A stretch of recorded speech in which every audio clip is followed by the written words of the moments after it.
Yes, well, I hope the panel have been told, just as I was, to be provocative. So this question was provocative, and I'm afraid Catherine Mealing-Jones has departed already because this talk was designed to upset her. Okay, I mean, it's an interesting question. What's the point of space policy? And there are certainly people in the room who would say it was really important that we produce pictures like this.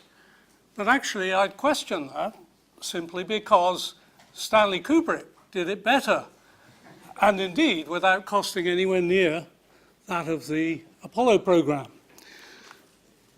But space is expensive, and why should we do it?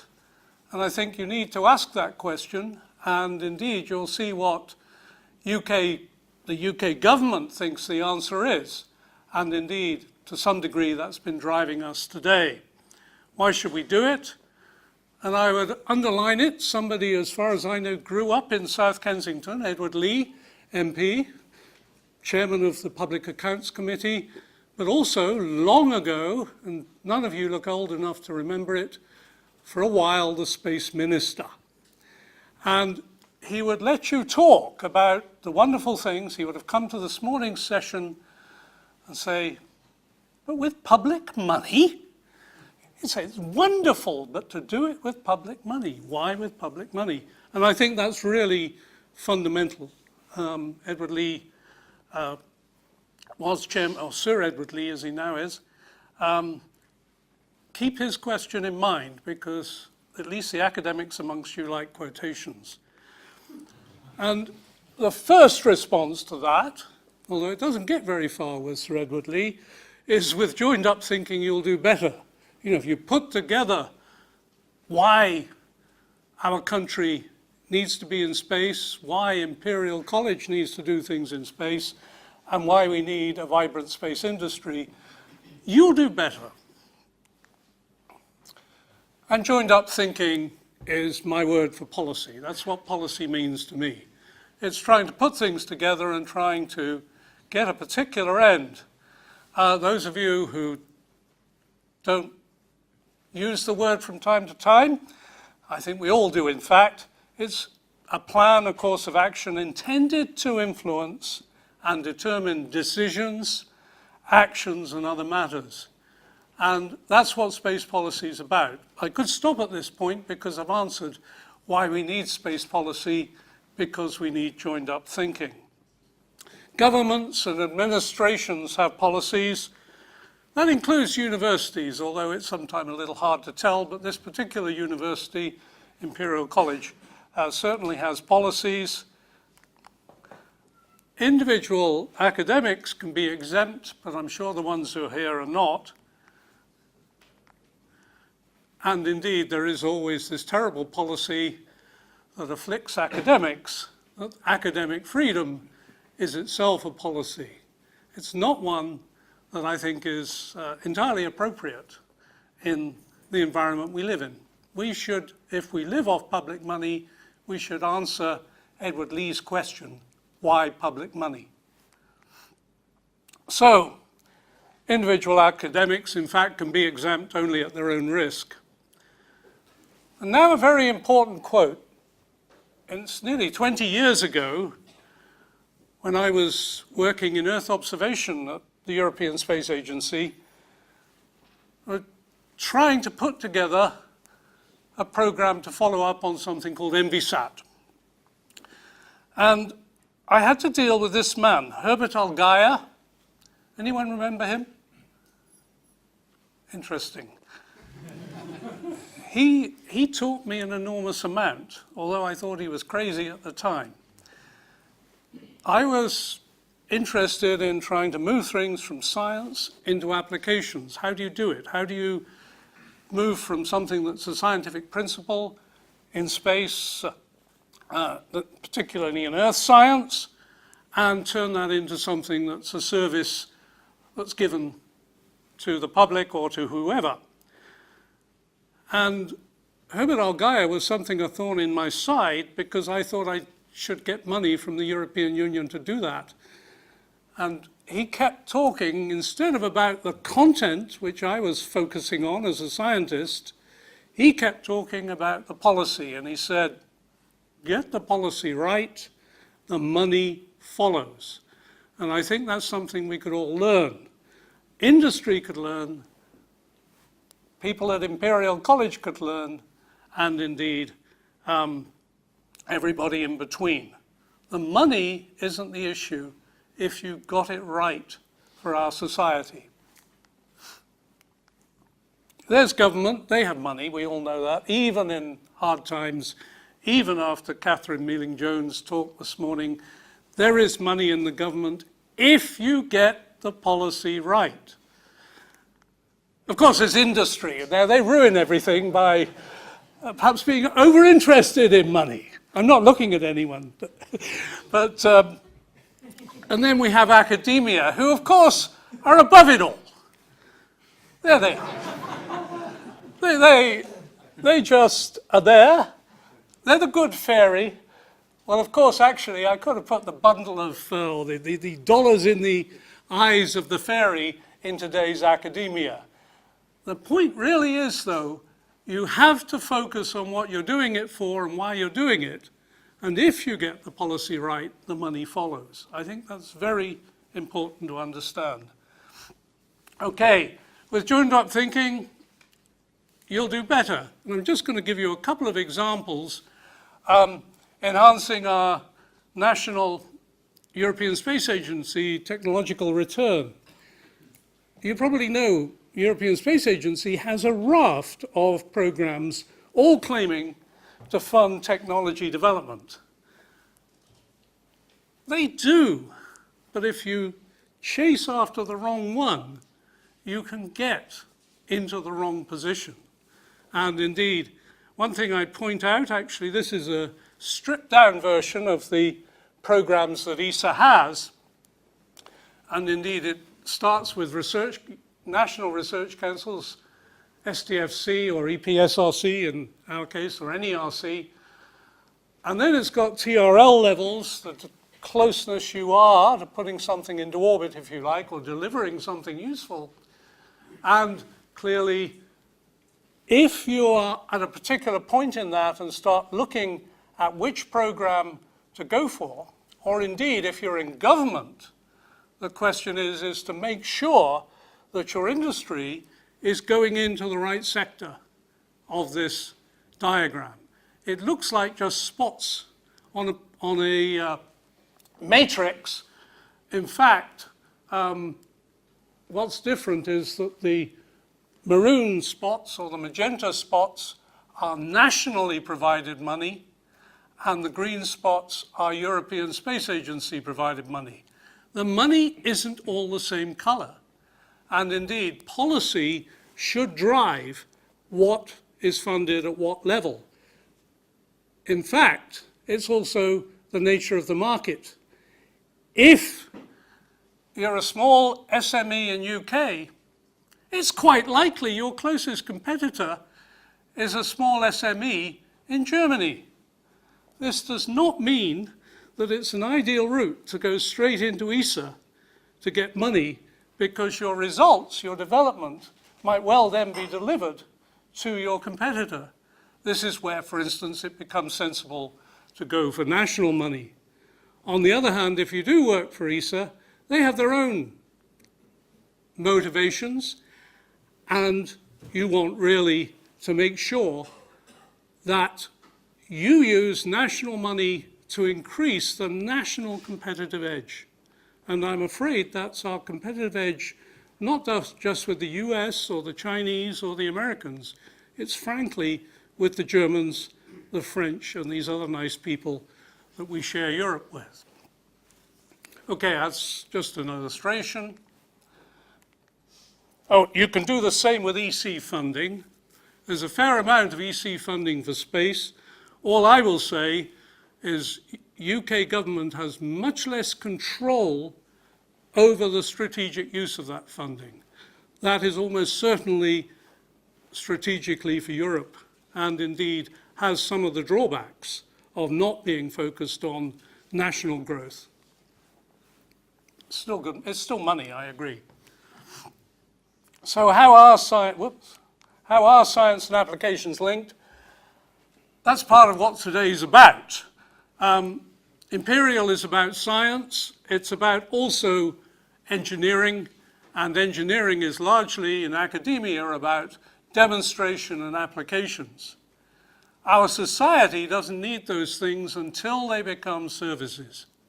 And really driving things down that value chain, I think, is absolutely fundamental, and it's what in my view, space policy has to be about. It's making sure that public money feeds things down this, as well as making each step as good as it can be.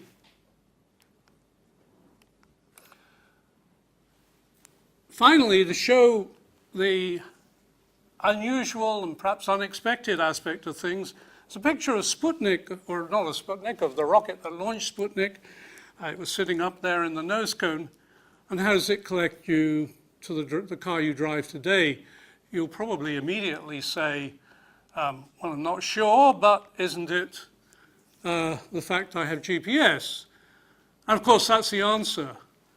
But even more important is you know how closely they are connected, is that, of course, the satellite navigation accidentally came out of Sputnik. And it came out in the United States as a solution to the problem of how to communicate with, or how Polaris submarines would continue to threaten Moscow rather than a large field 50 kilometers from Moscow. And the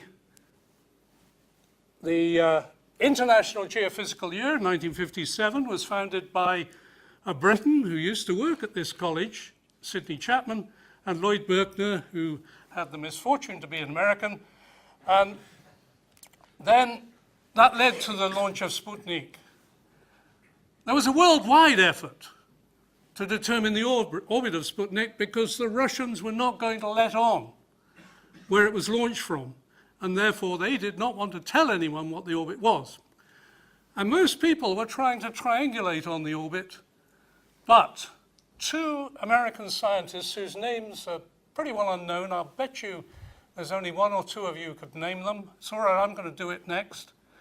There they are, the two guys with glasses, with real American names, William H. Geyer and George C. Weifenbach.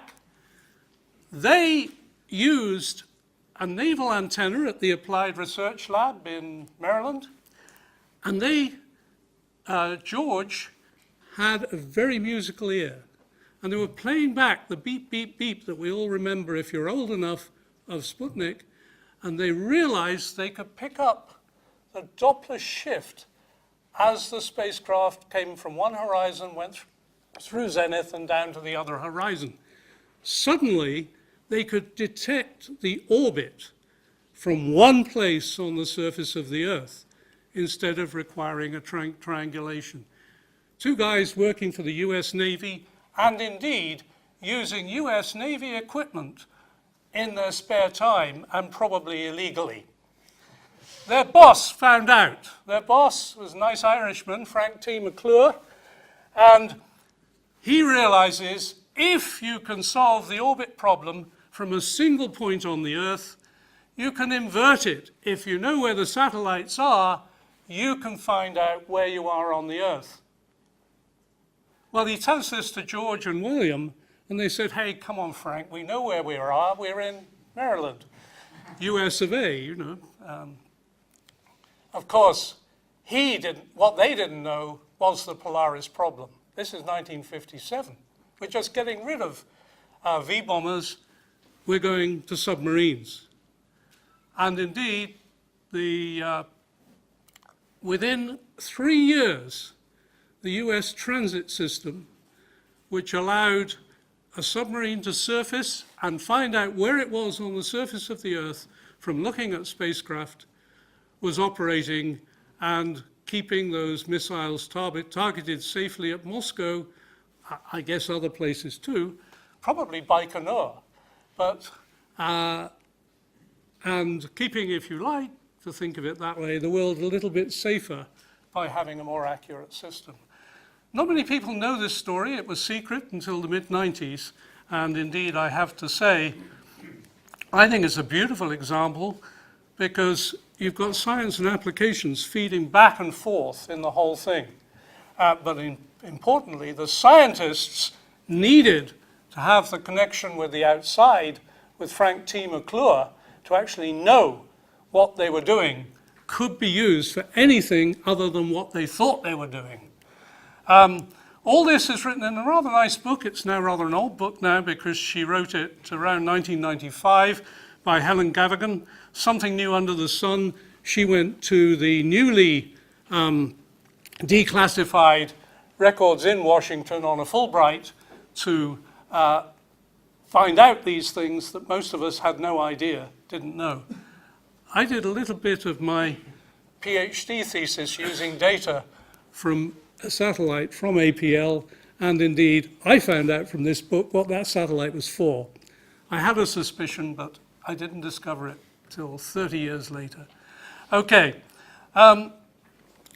last thing to say is we live on this planet, planet Earth. Some of you are familiar with it, and really I would say one of the key questions that comes up for me in moving from science into something worthwhile for our society is raised by the fact that space is the only means you can look at our planet in a global manner. This is Mount Etna, and of course these are now 20 years old. They come from when I first joined ESA. It's a SAR interferonogram. SAR, how did that first come to light? Radio astronomy, synthetic apertures in the 1950s at a place somewhere in East Anglia, University, Cambridge, he's telling me. Okay, synthetic aperture. Here, you're using it to look at Etna moving, and of course, to be able to predict things that are immensely important to the people who live on Etna and undetectable to people living on Etna. These are less than millimeter motions in the surface of the volcano. There again, something where people are trying to look at the shape of galaxies with radio waves converted to something that really matters to Italian peasants, or indeed to the rest of us, because Etna and the volcanoes really matter if you live near one. So, my last slide is, I could go on, of course, trying to show how something of policy has to be bringing things together, joined up thinking, and individual scientists can't do it on their own. It needs people to interact, to collaborate, scientists to talk to industrial people and to government. And governments preferably to come with those bundles of green bills. Okay, well, we're now going to move into the panel session. I've got there the names of the panelists, except that Richard is not here. And indeed, if I go forward one and then I'll go back to the questions, I'll just introduce the panelists. Michelle Doherty is easily identified. She's from Imperial and indeed a scientist. She's effectively my successor at Imperial. She took over when I left in 1997. Paul Fevre from the Satellite Applications Catapult. Background in telecom, but he's trying to go straight now, if I understand. Of course, the Catapult is about integrating the use of space, integrating various types of space capability, telecommunications, Earth observation, etc. Doug Little, previously at Defense Research Agency, now at SSTL. That's right. Then I avoid saying Surrey, don't I? SSTL. His opinions are not those of SSTL, he tells me, unless he gets it right. Absolutely. So all panelists are speaking personally. And then here is the hero who stepped in for Richard, who is not well and apologizes for not being here. Hugh Schaefer from Intelligent Consulting, and indeed linked to Imperial, under contract to Imperial. Yep. Yep. Working on the climate kick. Yeah, and working at the climate, or with the climate kick. Yep. So there we are, there's our panel. I'm going to flip back one so I remember the questions. I did know them, and I think probably I'm going to take these in order. So Michelle, you go first, you better get your answer ready. And they're designed to stimulate a discussion, and I think what I'll do is ask each of the panelists to answer their question in their way, personally, and then we'll throw open the debate. And the debate really is, how do we collaborate better? How do we get scientists, government, and most importantly, industry communicating, each of us with our different perspectives on the world, but getting more out of everything by seeing the variety of perspectives there are. So, to Michelle. Michelle is, I think, absolutely brilliant, much better than me, at getting people of diverse backgrounds and different motivations to work together constructively. I tend to get them to work destructively. Michelle, would you like to say a few words on that? Of course. I won't comment on your thoughts of how worse you are than me. We'll keep that separate. David asked me to be provocative. I'm not quite sure how to be. But I will just play it with a straight bat to begin with, I think. I mean, from my point of view, anything that I've done as a collaboration has produced a better outcome. I think the trick is to pull together a team of people who are each expert in their own field, and give them a common goal to aim at. I think one has to be really careful when you bring a collaboration together that you don't get too involved in all of the details, that you need to keep a view of the bigger picture that you're aiming at. Some examples of the kind of collaborations that I've set up. I took over from David as PI on the Cassini magnetometer. I think the cutest result from the Cassini spacecraft to date is the fact that our team discovered an atmosphere on one of the small moons of Saturn. And I think the best collaboration the Cassini team did was to pull together all the different data sets and get the best understanding that we could of the moon Enceladus. And I think if we hadn't collaborated together in the way in which we did, we wouldn't have got the really great outcome that we did. A second example of the collaboration is the science definition team that I led in pulling together a proposal to ESA for a mission to Jupiter, which is called by the dreadful acronym JUICE. And ESA has promised that we can change that name after mission adoption, hopefully in November. But I think pulling together scientists who were aiming at a science goal, the engineers who would build not only the instruments but help build the spacecraft, and then get industry interested as well, really allowed us to persuade ESA that this was the best mission to choose for the first large one to go. And so those are two examples, and I'm happy to talk about more once other people have answered the questions that they've been given. Okay, thank you, Michelle. Paul, you're next on my list. How do academics pursue good academic careers and yet export skills to fuel the economy? Because quite clearly we got that message from Catherine Mealing-Jones this morning. Indeed, and thank you very much for the question. I've had the advantage over the audience in that I saw this a couple of hours ago, so I took the opportunity to dissect the question somewhat. But before I do, can I just ask from the people in the audience, or here today, how many are from academia? That's very good. How many of you think that you're responsible for exporting skills to drive the economy? Well, that's a bit worrying. Okay, especially since Catherine today stated that it was a real challenge for us in the UK, and clearly there's an implication in the question. Can I just ask how many here from industry? Hands higher, please. I think you also have some responsibility in terms of delivering some of the growth. And is there anyone here from government? How very interesting. Yes. Okay, so those who are here today are clearly the ones that are going to have to deliver on this promise of growth. So I'd just like to set the question a little bit. It's interesting. I'm not an academic, and yet the question is, how do academics pursue good academic careers and yet export skills to fuel the economy? And I think there's actually three elements to that question, so thank you, if I could just touch this. First of all, what does it mean to have a good academic career? The second question might be, is it skills or innovation that drives the economy? And the third question I'd like to just pose is, well, which economy? Is that the UK economy? Or should we say the British economy? Is it the space economy, the European economy, the global economy? I think that all these are valid questions. And I think one of the key things here is, in order to drive things forward as a society, it's the knowledge economy that we're really talking about. How do we move forward as a society?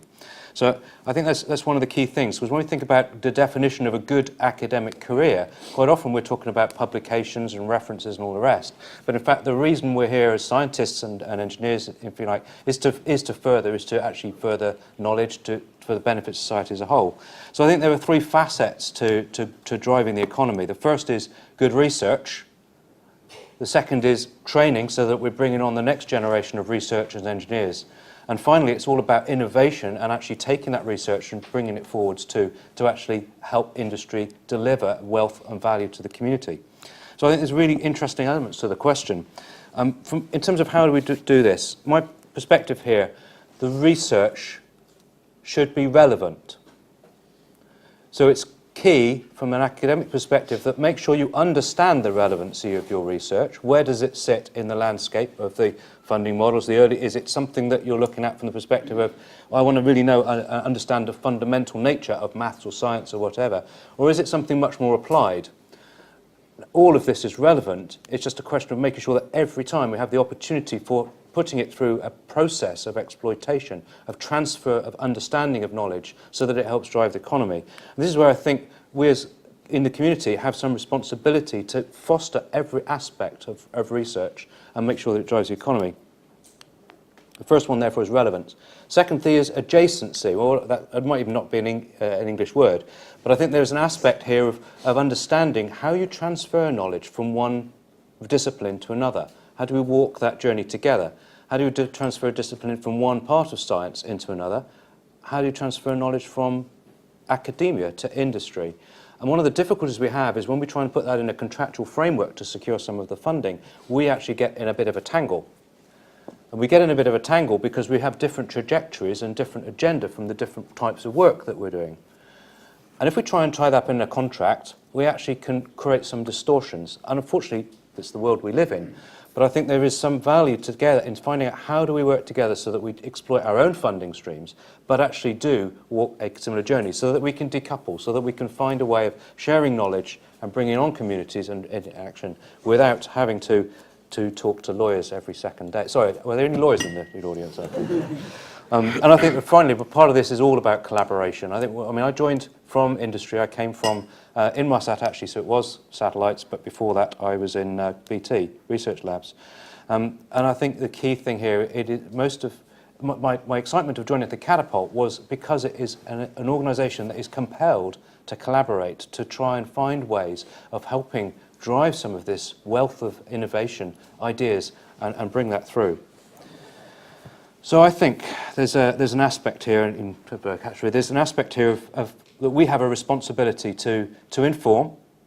What should the research be? How do we do it? To inspire this next generation, so that we do have the skills necessary to generate what is essentially the intellectual capital on which we would be driving the economy. If there was something that we really need, how do academics pursue good academic careers and yet export skills to fuel the economy? First of all, you have to be a pop star.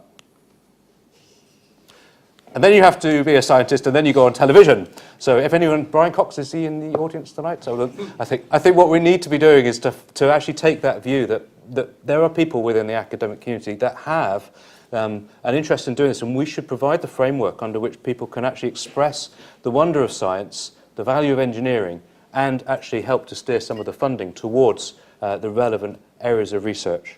So that's my thoughts for today. So be a rock star first, scientist second. Thank you. Okay, thank you very much. Now I'm going to turn to really a hero for standing in at the last minute for Richard Templer, who is indisposed. Hugh Scheffer, excuse me. That's fine. I think your question Yeah. is actually you come from telecoms as well. I do. Yeah, but Paul and I go way back in Yeah. Marsat. He's going straight now. Yeah, I'm going straight And now. he's working at Imperial with the kick. And his question is, how does one resolve conflicting, this is a kick question, it's about climate change and about energy research. How does one resolve conflicting industrial, national and global interests in climate change and energy research? And in a sense, this is also about funding in the sense of who funds what and the degree to which you should take money from any source because of the implications of what you're doing. So, Hugh. Yes, thanks very much, and I do apologise for probably not being as well prepared as my colleagues here, but it was very short notice. The areas that I'd like to interpret of this question is more generic, and because my background isn't specifically on, for example, energy research, but I have had a long career both in the SATCOMs industry. More recently and more relevant was with the Integrated Applications Program at ESA, mainly based at Harwell. And I was there for over 3.5 years, recently left to become independent consultant. But 2 years ago, I created or started an initiative and a dialogue with Richard Templer of the Climate Kick.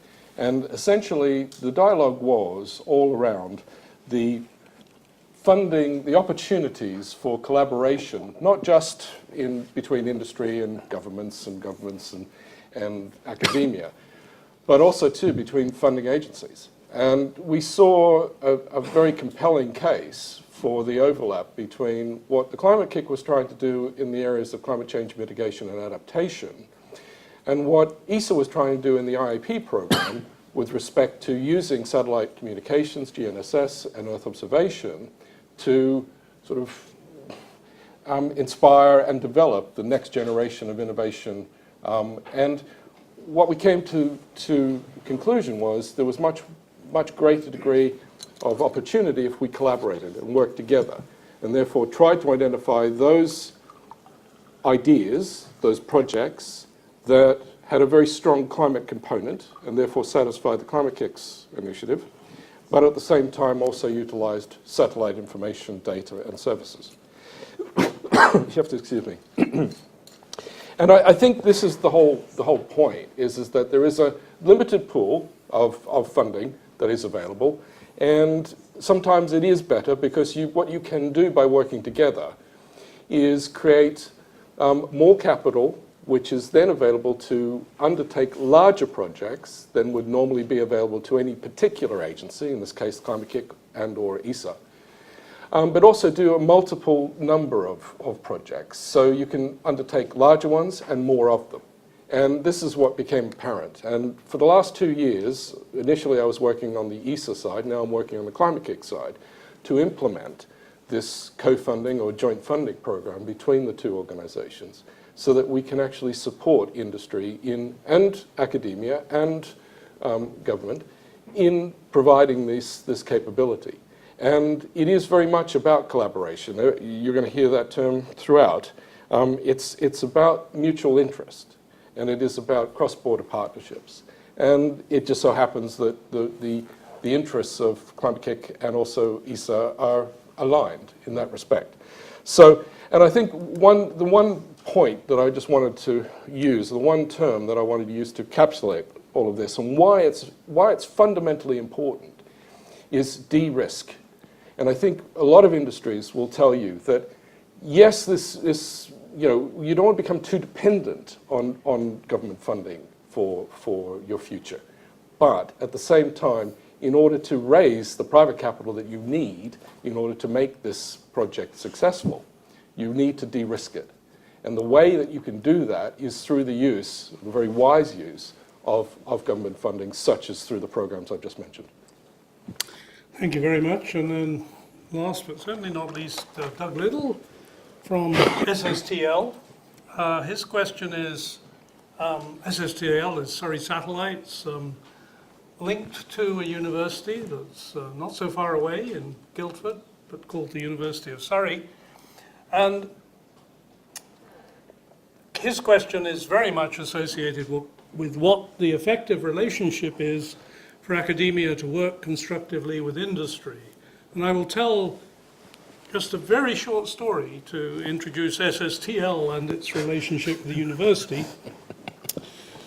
Before I left ESA, I was approached about setting up space activity at the École Polytechnique in France. And I brought over a couple of colleagues who were French and took them to this university in Guildford, Surrey, showed them that, and showed them SSTL. And I said, you know, this is, in my view, a fine example of how you move from academia into industry and into provision of services and so on, a very successful export company. I asked them afterwards, were they, you know, did they find this invigorating? Would this work in France? And they said, well, they thought it was fantastic. They were intensely jealous. I said, well, you know, is this the sort of thing you'd like to do at the École Polytechnique? You've got plenty of space companies you could. And they said, the space agency, which is CNES, would never allow it.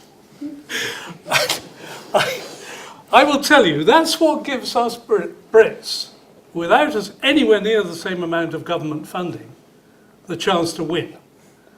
And so, sorry, that was a little bit of my presentation, but I thought it would be appropriate before, Doug, I turn the question over to you. Right, thank you very much.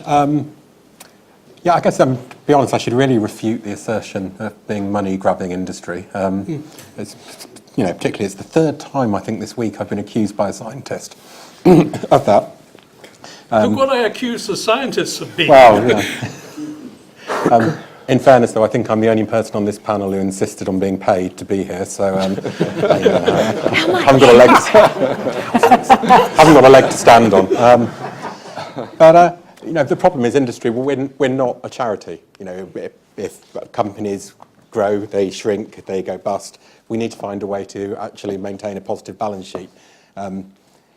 Fortunately, I started my career actually, as you mentioned, at the Defence Research Agency, which had just not long before I joined, stopped being the RAE, and that was more like, you know, you could be a gentleman scientist. You could, there were nice long research projects. There weren't really strong deliverables, and you could tinker with problems, and it was a lovely time.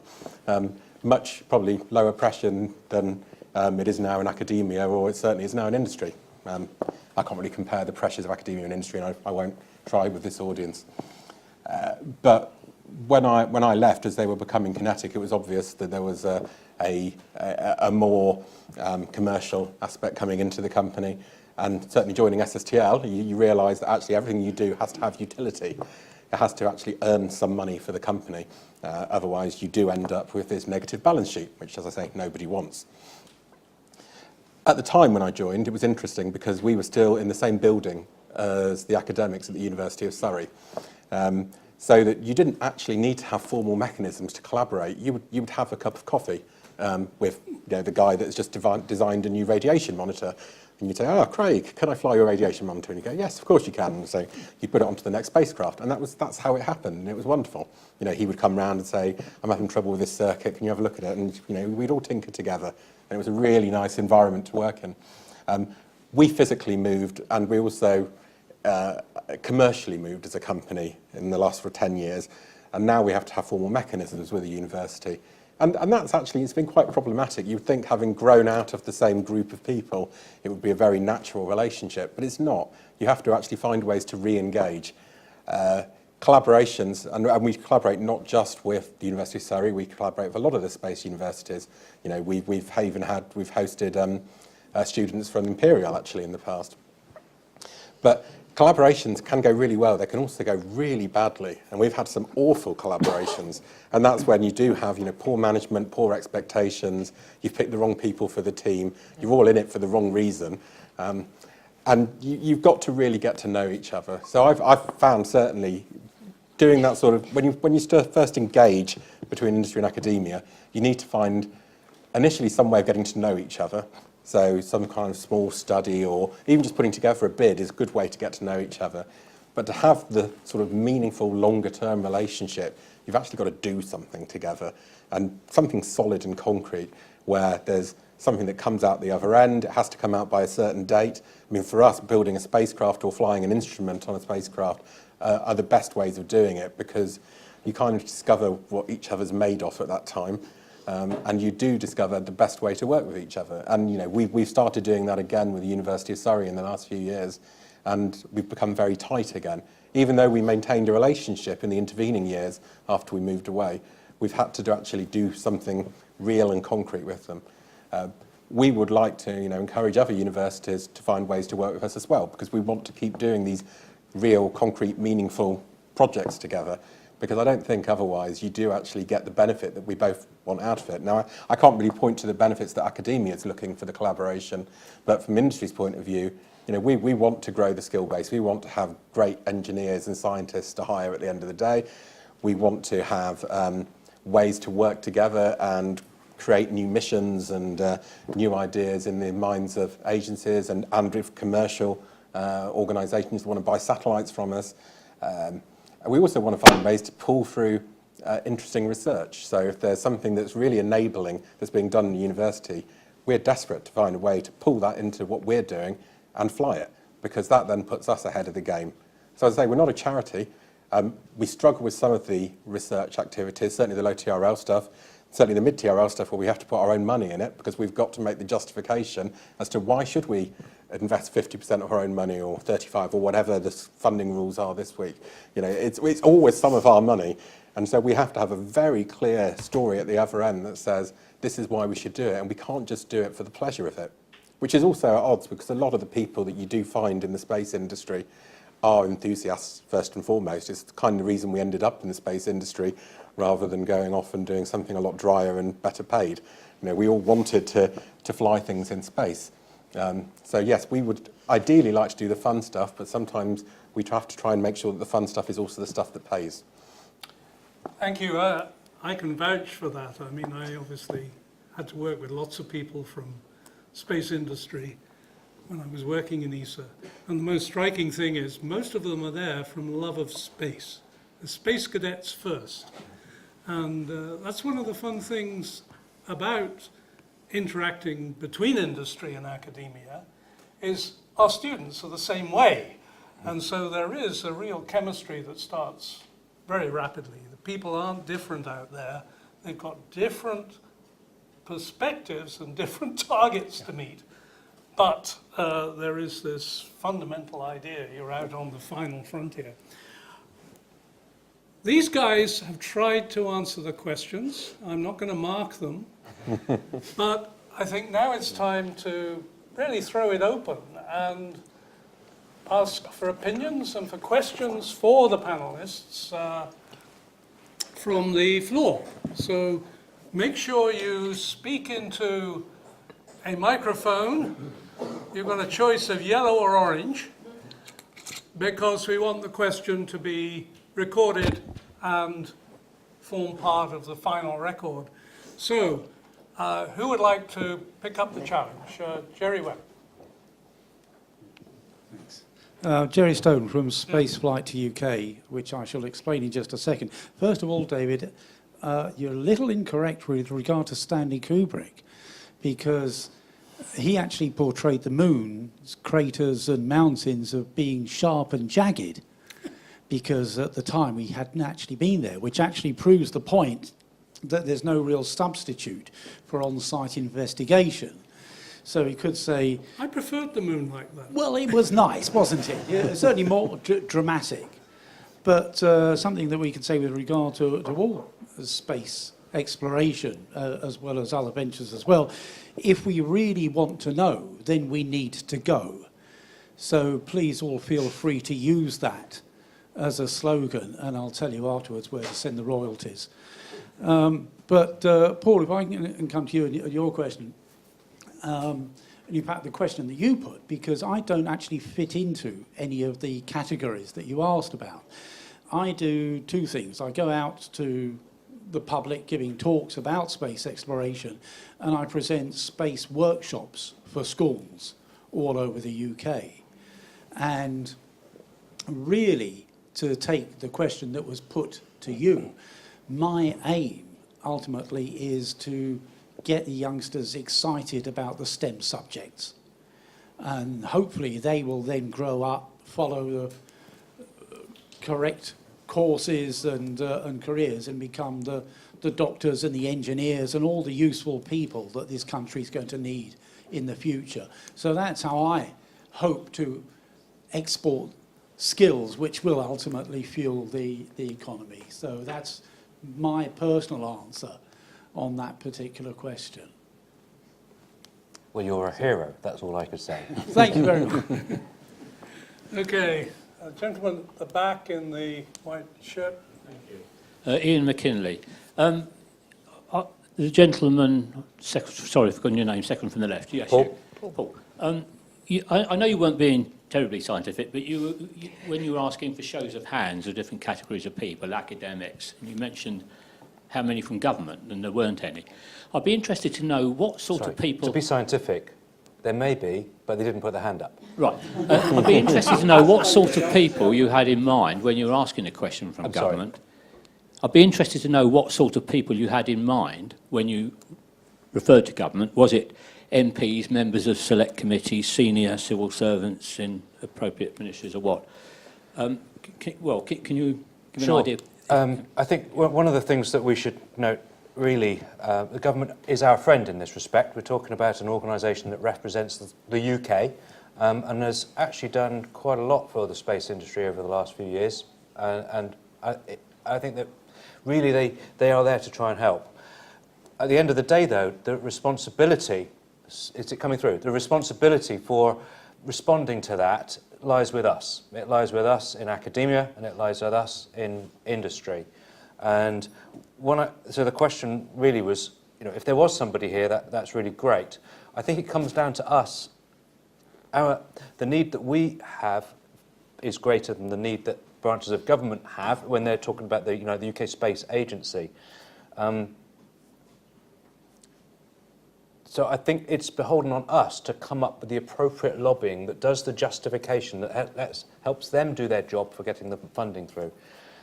It would be nice to think that there were other branches of government represented here today that would be really interested in, well, what does SpaceLab do?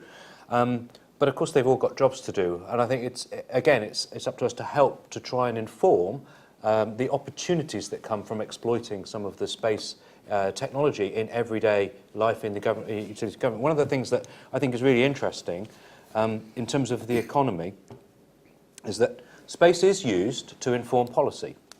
And I don't mean space policy, I mean policy at European and global level. If we climate change, and who is representing here the climate kick, there is only one way of really trying to understand how the whole planet functions. And so it is a global societal challenge. And we as space really are going to be informing that. And so it is used. But then you start to look down, well, what about regional, central government at national level?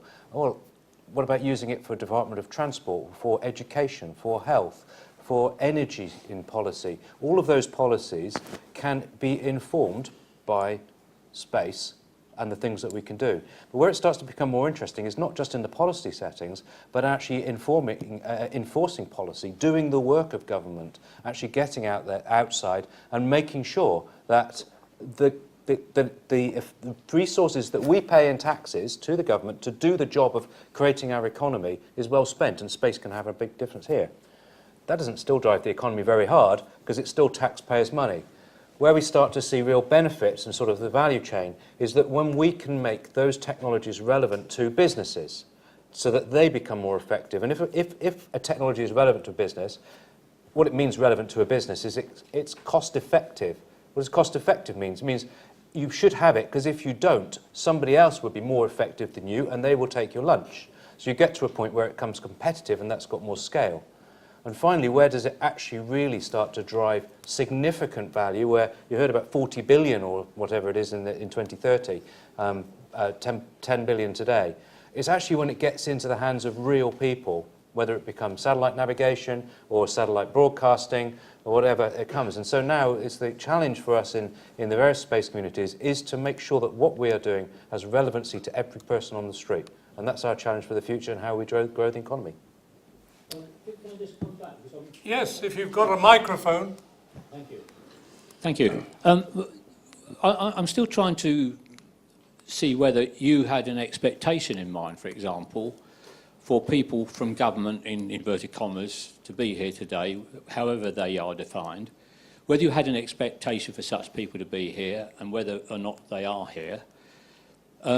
What sort of persons would they be if you were expecting to be here? I wonder if you could elaborate a little bit more. Thank you. Well, I was hoping that there would be someone from the agency, possibly someone from Innovate UK, possibly someone from one of the research councils, which I class as... Is anyone here from a research council? There were earlier. Okay. So Yeah. the fact that everyone was represented today, they aren't here for the panel. Yeah, I'm a non-executive director of the Space Agency. So there is someone here from the Space Agency. So there is somebody here from the Space Agency, but in a rather biased position. But I think it is appropriate that, There were quite a few this morning. Yes. How about we let somebody else talk? Would you have expected, perhaps, somebody like a member of one of the parliamentary Senate committees? No. associated? You wouldn't have expected it? No, it would be too much to ask. Okay. Well, for them to have been, they would have to have been invited. So the question is whether they were invited. But I think really, the question is this forum the right place to actually use to actually express the opportunities and the challenges and the way that policy should be informed? Maybe it is, maybe it isn't, but I wouldn't have expected it, sorry. Thank you. Man in the turban.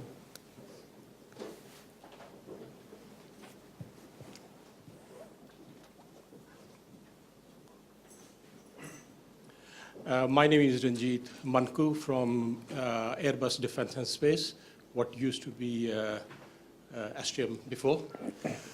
Just to add something to what Doug has said about relationship between academia and industry. One or two things I want to add to that. In industry, over the years, we have been finding it very difficult to recruit right type of people, particularly in the engineering industry.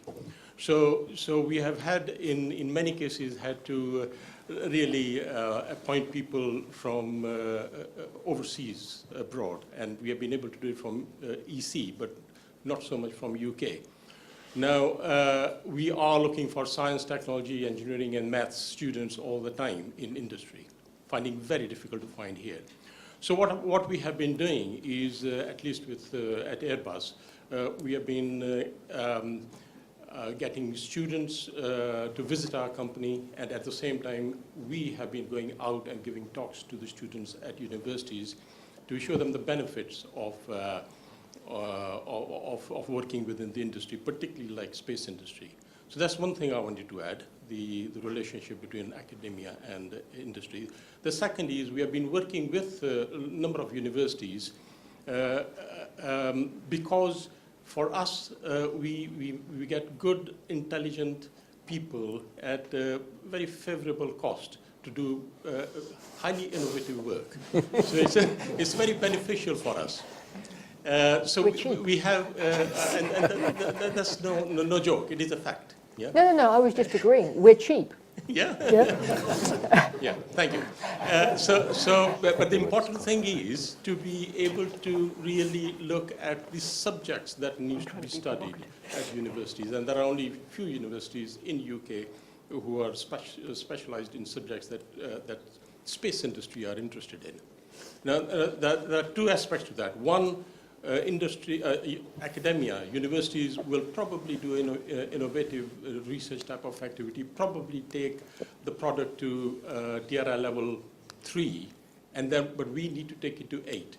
So we need to work closely beyond what is done in universities in space products. Thank you. Thank you. Can I just comment on that? I mean, yeah, I mostly agree with you, and I think that's, it's beholden on all of us in industry to get out there and work with the schools and get them involved, get them coming to see us and understanding what we do. I would stop at the point of making it the university's responsibility to train the exact right people that we need. I may be misinterpreting what you're saying, in that I think it's also on us to find a way to take in good graduates and to train them ourselves, because we know the areas that we need, and some of them are incredibly specialist. We face a number of problems. So the specialist areas, we have to bring people in, we have to train them ourselves. We need universities throwing out people that know how to think. That's the biggest fear. We see a lot of people coming out of university who haven't been taught how to think. In fact, they might have known how to think when they were younger, but somehow it's got beaten out of them, and they've still come out with a degree. So that's what we would like to see. And then at the other end, in the skills, there are skills. I mean, for instance, a lot of satellites in the future are becoming sort of software reconfigurable designs. This is kind of the future. Where do we get software engineers from? Well, there's lots of them out there, but they cost a fortune. This is the problem. It's really hard, unless you get the enthusiasts, to hire good software engineers into the space industry as well. That's a different one. That's a different problem. That's, yet again, that's on industry to solve. We might have to have a special salary scheme for software engineers. I don't know. Okay, anyone else? I wonder if any of the panel could answer this. Is there a difference in the atmosphere with regards to collaboration in the US compared to the UK? And if there is, why do you think that is? Well, I collaborate with both. I think the atmosphere in the US is similar to the UK, but different to Europe. I find European interaction a little bit more difficult. It takes longer to build up the relationships that you need to be able to, as Doug described, get a very good team going. But I find the UK is very similar to the US. It's easier to start it up. But that might just be personal. No, I'd agree. I think we find the US tends to be a little less open and difficult to actually penetrate and work out how you can best work together and to exchange ideas. But there are certain barriers which are cultural. There are certain barriers which are regulatory, and there's ITAR in the mix as well. Sometimes when you're trying to collaborate with the US, and an idea that comes out of a US guy's brain suddenly can't be exported. So you put it on your satellite, and you can't launch your satellite out of Russia or China suddenly. These things are a hindrance from industry's point of view. Can I rephrase what I thought I heard Julie ask, which was, is the relationship between academia and industry here? You should get a microphone. You should Yes, know you the should, rules. Steve. Yeah. The question I heard, maybe I was wrong, but I think what is perhaps in terms of this session, and also an interesting one from our perspective, is there a difference between the way industry and academia collaborate in the US in terms of forming collaborations and funding and everything else than the way it is here? And if there is that difference, can you comment on it? I could maybe just say Paul's one little thing. Gearing up today. So I was just here. I think in the US there's a different risk appetite in the investment community than there is here in the UK. And that has a different, it manifests itself in certain ways. And one of the things relates to how intellectual property is valued and exploited. And I think we have to be careful in the UK that we don't put too many barriers in, that we think there's going to be value in a collaboration, and therefore we say, well, we better work out all the intellectual property controls at the start, and it can take very long to get started. There's more of a let's get on with it type of attitude from an investment risk perspective.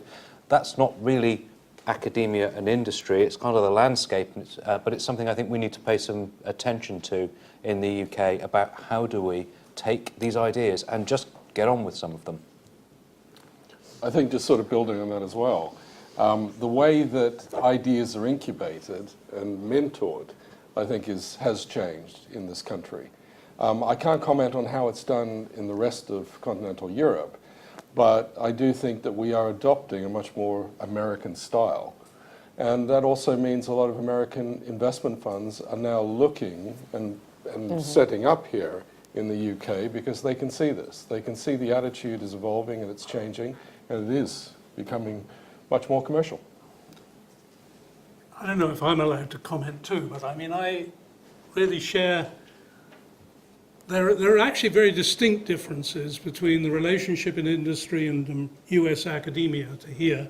And actually, I really think we British are better. The real issue in Britain is, and it's happened many times in this college, is to get venture capital, you really need to move to California. And that, I think, is the frustrating aspect, that venture capital, the attitude to risk, is much more open in the US, and but that's about the relationship between academia and industry, but it's a secondary effect. I count the number of people in physics who've gone across the Atlantic in order to become a millionaire. It's quite, those people could have been kept here if they really had been able to get venture capital. Venture capital, and what is really good is the fact that we're getting inward investment, and that's of course one of that is now occurring, and we're getting big American organizations feeling they need to be present here, and I think that shows in some degree that we've got some things right in the way we interact in the UK. It's certainly better than the rest of Europe. But I also think it's got some advantages over the US. How it goes after that, well, it's up to us, isn't it? I mean, there are all sorts of dangers, as Paul mentioned, and I'm sure Doug's aware of. But I think we've gone a long way. Okay, I get the sense Steve that is the man standing with has the got a mic. microphone, so he's now speaking legally, and he's going to tell me to shut up. Yep. No, I'm going to thank you and the panel. I think we've opened up really interesting questions which we will continue as to lubricate when we leave from here over to the next room. So first of all, can I thank the panel